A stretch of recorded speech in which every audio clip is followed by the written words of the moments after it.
तो hello everyone, स्वागत है आपका लाइट मिरर्स एंड लेंसेज वाले चैप्टर का फोर्थ पार्ट में, जिसमें हम डिस्कस करेंगे लॉज ऑफ रिफ्लेक्शन। यानी कि हमने पिछले वीडियो में रिफ्लेक्शन के लॉज के बारे में पढ़ा था, तो इस वीडियो में हम उनके क्या क्या लॉज है उसके बारे में अच्छे से डिस्कस करेंगे।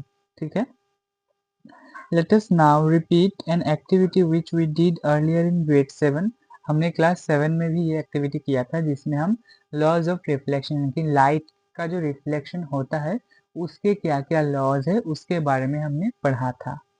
But this time we will extend it further. हम कुछ हटके करेंगे। Do you remember doing the activity for observing the reflection of a beam of light from a plane mirror? यानी कि प्लेन मिरर से जो लाइट रे निकलता है उसका रिफ्लेक्शन कैसे होता है, क्या तुमने कभी ये ऑब्जर्व किया है? तो आज हम इस 10.3 सेक्शन के अंदर एक्टिविटी 10.4 भी डिस्कस कर लेंगे। तो चलिए स्टार्ट करते हैं।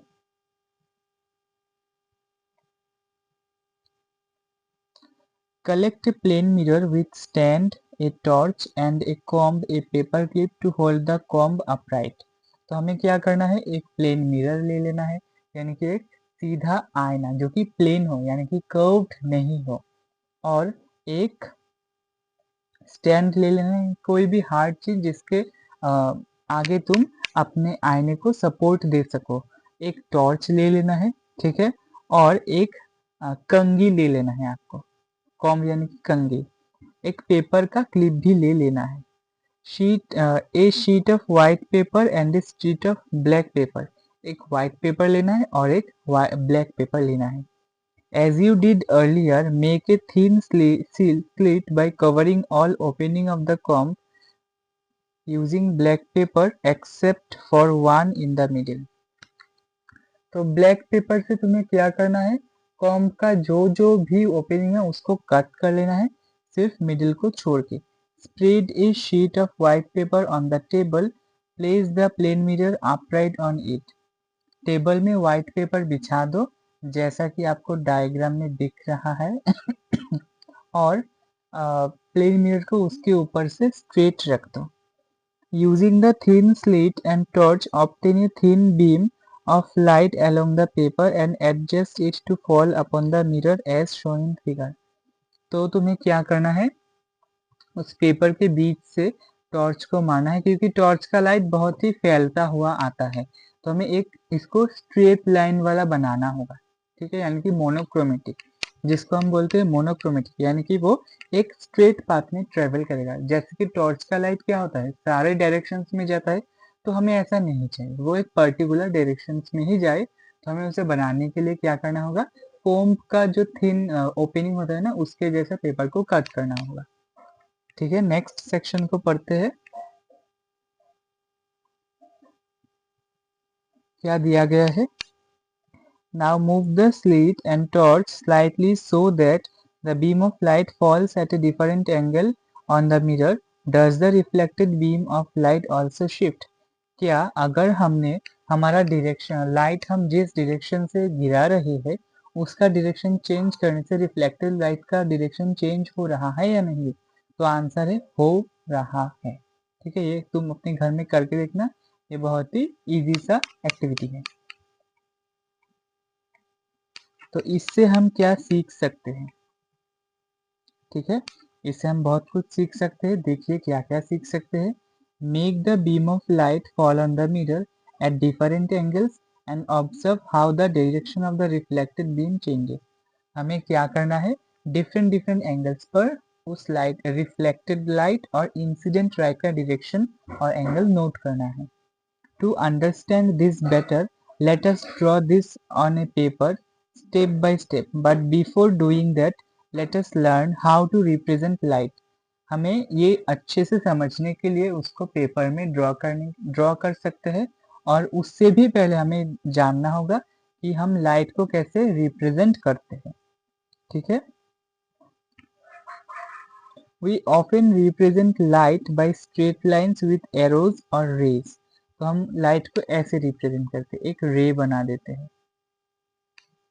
मैं यहाँ पर दिखाता हूँ।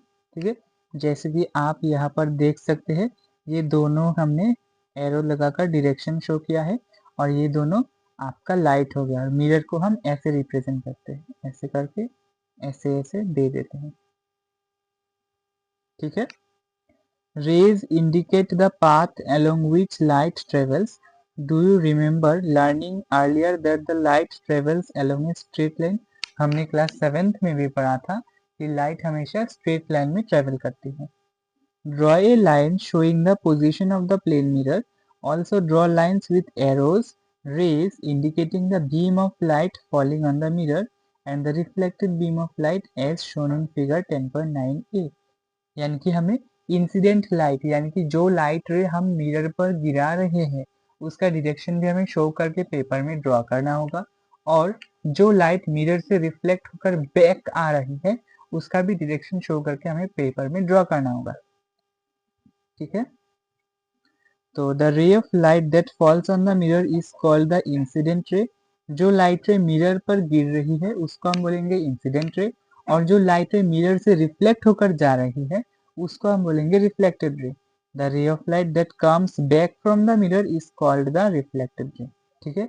ये इंपॉर्टेंट क्वेश्चन है, एग्जाम में आ सकता है, water incident and reflected ray. Next paragraph पढ़ते हैं।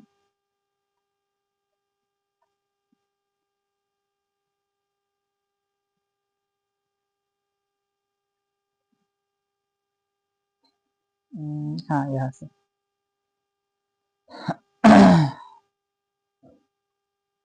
क्या बोला गया है, नाउ रिमूव द मिरर। अब हम क्या करेंगे, मिरर को हटा देंगे। From the point where the incident ray strike the mirror draw a line making an angle of 90 degree to the line representing the mirror. हमें क्या करना है, मिरर में जो हमने पेपर में जो हमने मिरर ड्रॉ किया था उसके रेस्पेक्ट में 90 डिग्री पर जो हमारा पॉइंट ऑफ इंसिडेंस है वहां से 90 डिग्री एंगल पर एक लाइन खींचना है, और उसको हम बोलेंगे नॉर्मल, ठीक है। यानी कि इंसिडेंट रे, रिफ्लेक्टेड रे और मिरर के बीच में जो लाइन हम ड्रॉ करते हैं ये हो गया हमारा नॉर्मल, और ये एंगल 90 डिग्री होता है, ठीक है। This line is known as the normal, इसको हम नॉर्मल बोलते हैं। To the reflecting surface at the point of incidence, यानी कि जिस पॉइंट पर ये गिरा है। The angle between normal and the incident ray is called angle of incidence, यानी कि इंसिडेंस रे और नॉर्मल के बीच में जो एंगल हुआ है उसको हम बोलेंगे angle of incidence,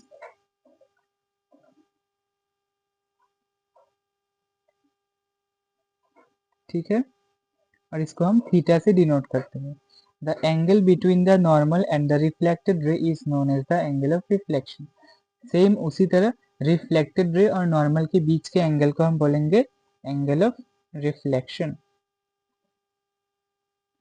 angle of incidence को हम आई से लिखते हैं और एंगल ऑफ रिफ्लेक्शन को हम आर से लिखते हैं। On your drawing, measure the angle of incidence and the angle of reflection and note in table 10.1।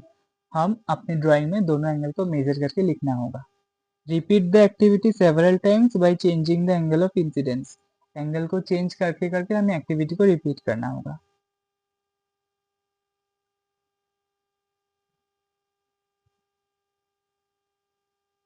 Finally, let us incident beam fall on the mirror along the normal and observe the direction of the reflected beam। What would be the angle of incidence and angle of reflection in this case? Both the angles would be 0 in this case। तो अब हमें क्या करना है, दोनों angle को extend करते करते 0 पर ले आना है, ठीक है। तो आपको क्या करना है, एक्टिविटी में एंगल्स को चेंज करके करके इस टेबल में पुट करना है।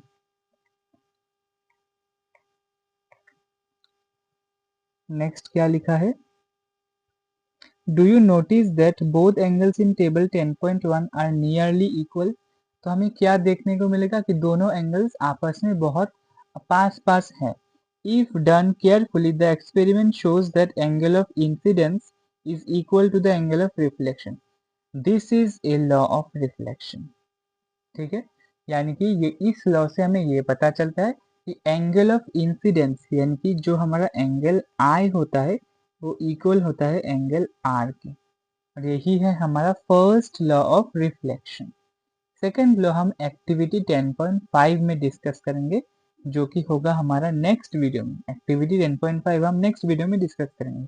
ठीक है, तो आज के लिए इतना ही, मिलते हैं नेक्स्ट वीडियो में 10.5 एक्टिविटी के साथ। तब तक के लिए थैंक यू फॉर वॉचिंग।